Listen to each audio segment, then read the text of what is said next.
सबको जय मसीह की। मेरे प्यारे भाई बहनों, नमस्कार, प्रणाम। मेरे भाई जो मेरे साथ के बुजुर्ग और मुझसे बड़े, उन सबको भी मेरी तरफ से प्रणाम। धन्यवाद करते हैं कि प्रभु ने आपको अपनी अपनी जगह में खुशहाल ज़िंदगी देकर रखा होगा। हम प्रभु का धन्यवाद करते हैं। कितने लोग हैं जो इस दुनिया को इस वक्त छोड़कर चले गए, और कितने ऐसे भी हैं जो हॉस्पिटलों में पड़े हैं तरह तरह का बीमारी में। हमारे देश में कई प्रकार की आपदाएं आई हुई हैं। घर के घर उजड़ गए हैं, गांव के गांव उजड़ गए हैं। प्रभु का धन्यवाद कि उसने हमें अभी तक सही सलामत और अच्छा रखा, तंदुरुस्ती देकर रखा। हम प्रभु का धन्यवाद करते हैं। तो जैसे पिछले दिनों हम एक विषय लेकर सीख रहे हैं, पाप जो शैतान का पुत्र है, वो इस दुनिया में, इस जगत में किस प्रकार अपने काम को पूरा कर रहा है। इसलिए हमारे सामने एक ही बात है कि हमने इस पाप के स्वभाव को समझना है। इसकी आदत जो हमारे जीवनों से प्रकट होती है। पाप अपने आप को हमारी आदतों के द्वारा, हमारे स्वभाव के द्वारा, हमारे जीवन के द्वारा अपने आप को प्रकट करता है। जैसे जो पहला आदम और उसकी पत्नी को परमेश्वर ने बनाया मिट्टी से, और उसके अंदर जीवन का श्वास डालकर उसको जीवित प्राणी बनाया, अपने स्वरूप और अपनी ही समानता। तो ये अपनी स्वरूप और अपनी समानता जब प्रभु ने उसको बनाया, तो ये समानता और स्वरूपता को शैतान ने, पाप ने किस तरह से उसके जीवन से उस समानता स्वरूप को छीन लिया, बड़ी चालाकी से भरमाते हुए।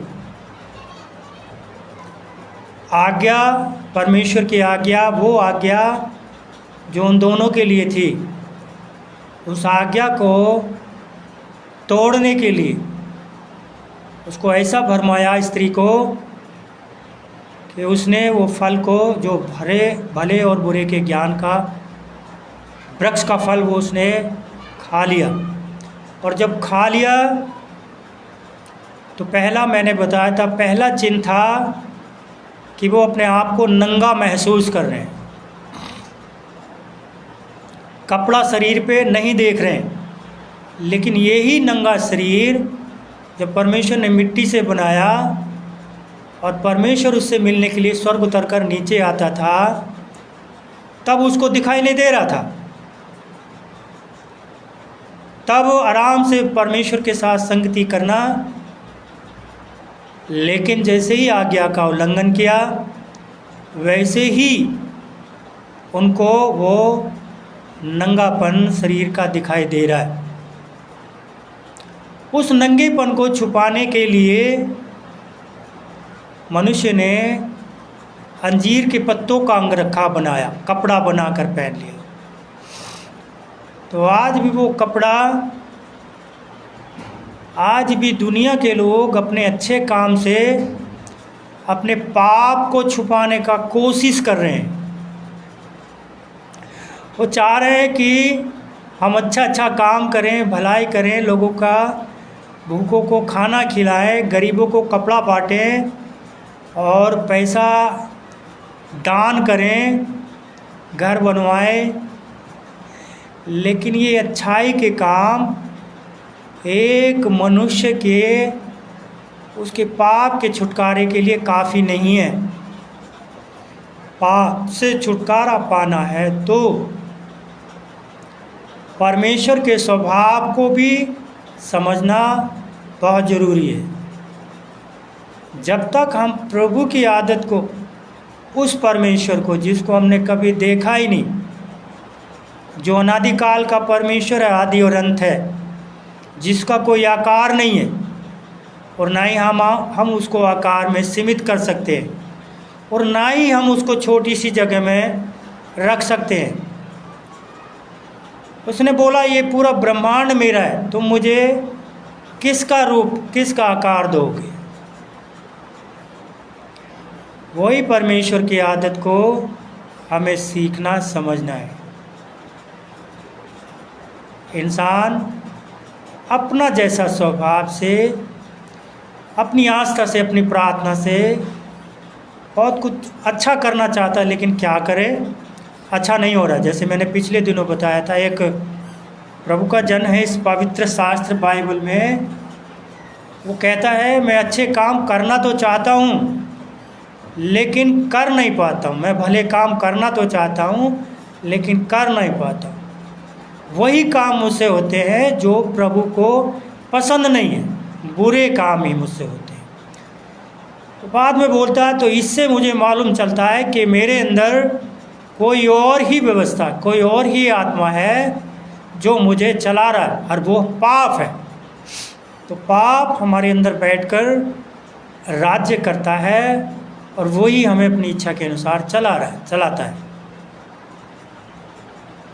तो जैसे पहला चिन्ह हमने देखा कि पाप ने इंसान को नंगा कर दिया और फिर बाद में वो अपने नंगेपन को छुपाने के लिए पत्तों का अंगरखा बना रहा है। आज भी इंसान अच्छे कामों के द्वारा अपनी बुराई, अपने पाप के काम को छुपा रहा है। इसीलिए पाप को ख़त्म करना है तो पाप मानना पड़ेगा। हाँ प्रभु, मैंने आपको कभी देखा तो नहीं, जानने का कोशिश कर रहा हूँ, आपके कदमों में हूँ। हाँ प्रभु, जैसे एक आदमी के द्वारा पाप इस जगत में आया है और हम सब पापी हैं, तो वो पाप मेरे खून के अंदर होने के कारण मैं भी पापी हूँ। जब एक व्यक्ति आँख बंद करके, घुटना टेक करके पाक रूह के सामने इबादत में या पूजा कर, प्रार्थना करता है, प्रभु बड़े ध्यान से सुनता है। इसीलिए परमेश्वर ने साफ स्पष्ट शब्दों में बोला, पाप की मजदूरी मृत्यु है। आपको मुझे मालूम होना चाहिए कि जो पूरा जगत में पाप अपना काम कर रहा है और मनुष्य के लिए वो पाप की मजदूरी नरक की आग का थप्पा लगाकर परमेश्वर ने हमें वो दंड की आज्ञा सुना दी है। तो कोई भी बचाने वाला हमें इस दुनिया में नहीं है, ना हमारे अच्छे काम, ना कोई पीर, ना पैगंबर, ना कोई देवी, ना कोई देवता, कोई नहीं बचा सकता। उससे बचना है एक सृष्टिकर्ता जिसने पूरी मानव जाति, पूरी सृष्टि को बनाया, उसके सामने आना पड़ेगा। तो ये पाप, ये काम जो आज दुनिया कर रही है, गाली देना, ईर्षा, जलन, बैर, कपट, ढा, मतवालापन, चोरी, हत्या, व्यभिचार, ये जो दुनिया कर रही है, ये पाप के फल हैं। मैंने पिछली बार ही बताया था पाप के काम हैं, इस बार बता रहा हूँ ये पाप के फल हैं जो एक मनुष्य के द्वारा दिखने में आते हैं। इसीलिए समझने का कोशिश करना है कि ये पाप से मुझे कैसे छुटकारा मिले। इंसान के पैदा होते ही ये पाप की मृत्यु उसके पीछे पड़ जाती है और अंत तक उसके साथ रहती, जब तक ये शरीर नहीं छोड़ता। इसीलिए शरीर को छोड़ने का पहला समय जो हमारे जीवन में परमेश्वर जोड़ता है, उस समय की कीमत को हमने जानना है। ये पाक रूप, ये पवित्र परमेश्वर मेरे जीवन से क्या चाहता है। ये एक ऐसी पुस्तक है जो इस पर धर्मशास्त्र ने लिखा। ये पवित्र शास्त्र है। इसी में हमें पाप का पूरा विवरण मिलता है। इसी में से हमें पाप से छुटकारा मिलता है। इसी में से हमें परमेश्वर का स्वभाव का मालूम पड़ता है। इसी में से हमें परमेश्वर की हर योजना जो मेरे और आपके जीवन में क्या है वो भी मालूम होता है। तो हमको समझने का कोशिश करना है कि मुझे ये पाप से छुटकारा कैसे मिले। तो पहले जो आदम था, पहला आदम, उसके जरिए इस दुनिया में पाप आया। लेकिन एक और दूसरा आदम इस धरती पर आया, वो आखिरी आदम था। पहला आदम जो मनुष्य मिट्टी से बनाया हुआ, दूसरा आदम जो पवित्र कुंवारी से पैदा हुआ, आखिरी आदम। जैसे मनुष्य पैदा होता है वैसे ही वो भी इस धरती पर एक कुंवारी से पैदा होकर आया। पवित्र परमेश्वर उसको बोला गया। उसका नाम यीशु रखा गया। लिखा है इसमें,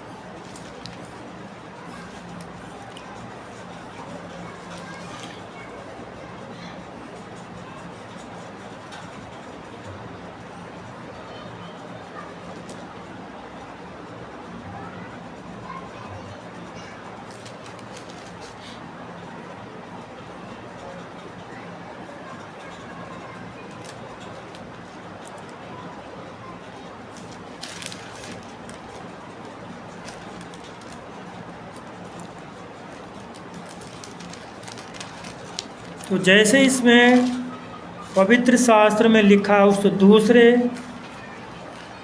आदम के बारे में, जो आखिरी आदम है, उसके बारे में जब लिखा इधर, तो साफ करके प्रभु ने हमको लिखकर इस पवित्र शास्त्र में अपनी आत्मा द्वारा हम तक पहुंचाया।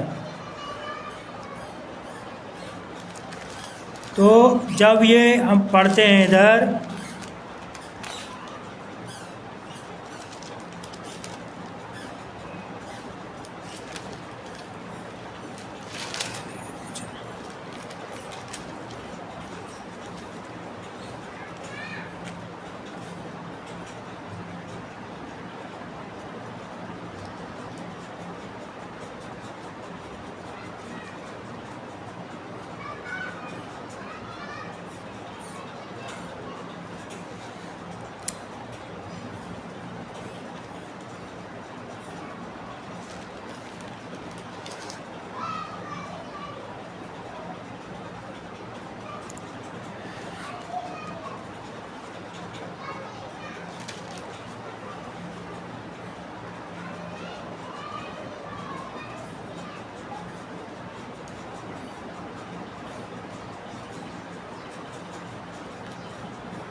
हाँ, इसमें लिखा है उत्पत्ति 3 अध्याय उसका 15 में, और मैं तेरे और इस स्त्री के वंश में और तेरे वंश में और इसके वंश के बीच में बैर उत्पन्न करूँगा।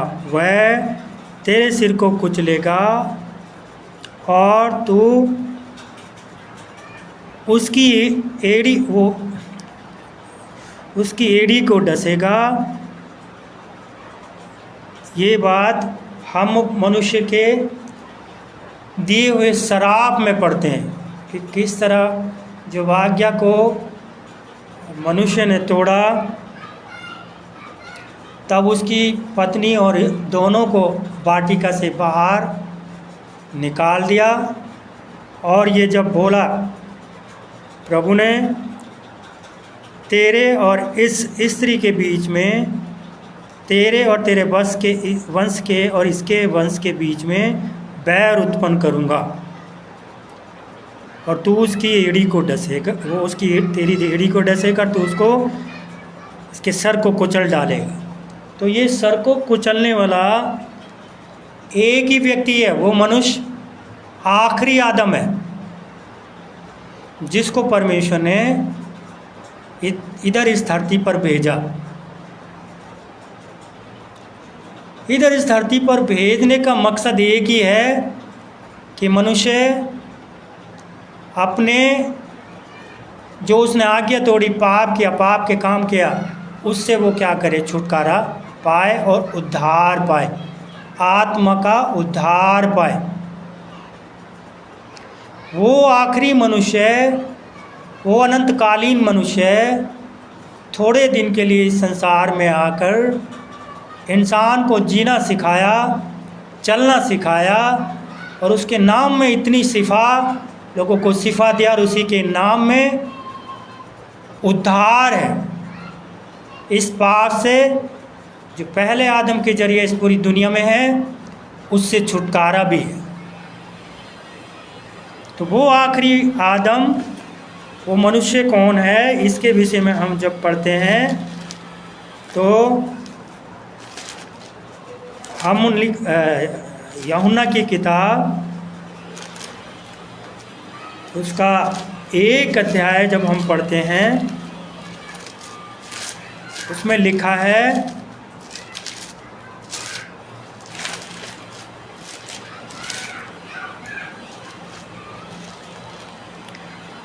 आदि में परमेश्वर था और वचन परमेश्वर के साथ था और वचन परमेश्वर था।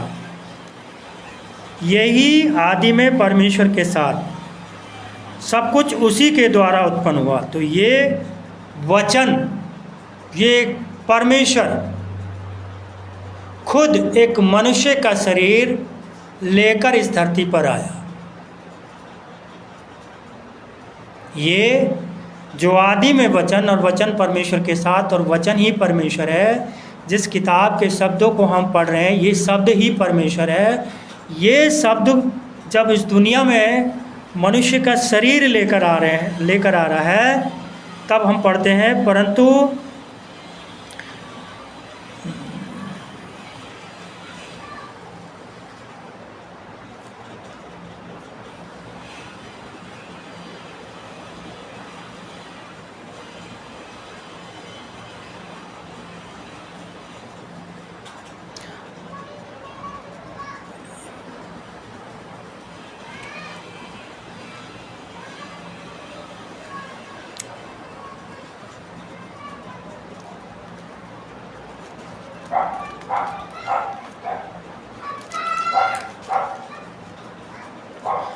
चौदह में 1:14 में जब हम पढ़ते हैं, वचन देहधारी हुआ और अनुग्रह और सच्चाई से परिपूर्ण होकर हमारे बीच में डेरा किया और हमने उसकी ऐसी महिमा देखी जैसे पिता के इकलौते पुत्र की महिमा।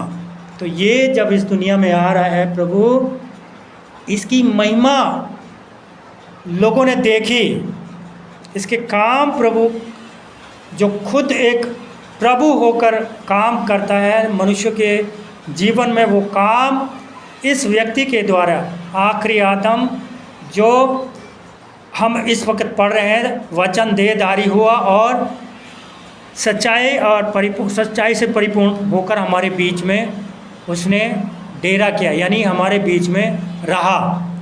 तो ये वही व्यक्ति के विषय में मैं बता रहा हूँ जो इधर कुछ समय के लिए लोगों के बीच में चला फिरा।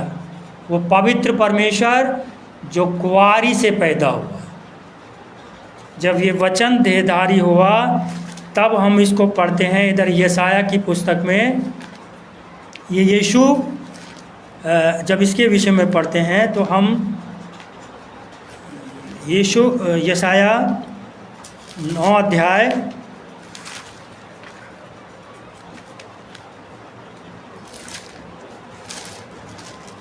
यशाया की पुस्तक 9 अध्याय।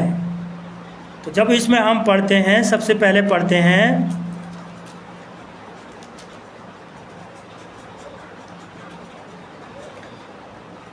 क्योंकि हमारे लिए एक बालक उत्पन्न हुआ, हमें एक पुत्र दिया गया और प्रभुता उसके कांधे पर होगी और उसका नाम अद्भुत युक्ति करने वाला पराक्रमी परमेश्वर और अनंत काल का पिता और शांति का राजकुमार। तो ये परमेश्वर जब देहधारी होकर बालक के शरीर में इधर आ रहा है, जिसका नाम हम इसमें पढ़ते हैं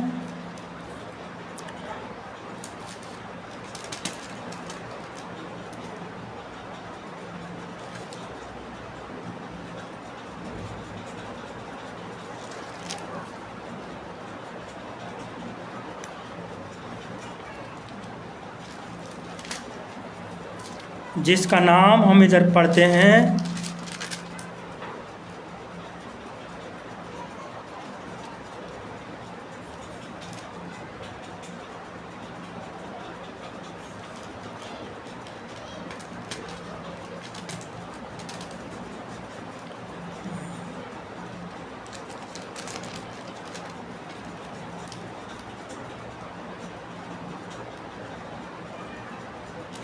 जिसका नाम हम पढ़ते हैं 7 अध्याय, यशाया 7 अध्याय उसके 14 वचन में पढ़ते हैं। इस कारण प्रभु आप ही तुमको एक चिन्ह देगा, सुनो, एक कुंवारी गर्भवती होगी और पुत्र जनेगी और उसका नाम इमानुएल रखा जाएगा।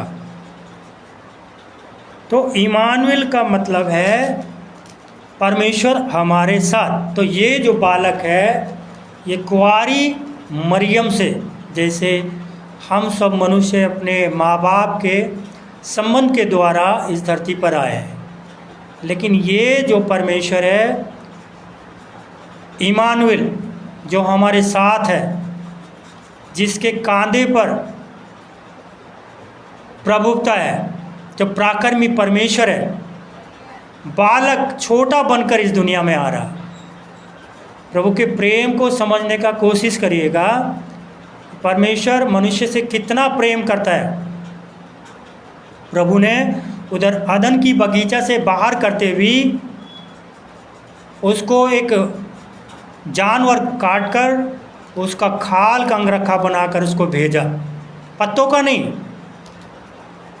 खाल का अंगरखा, क्योंकि उसके लिए एक बद होना, उन दोनों के लिए एक बद होना एक जानवर था। लेकिन अब जब ये इधर आ रहा है खुद परमेश्वर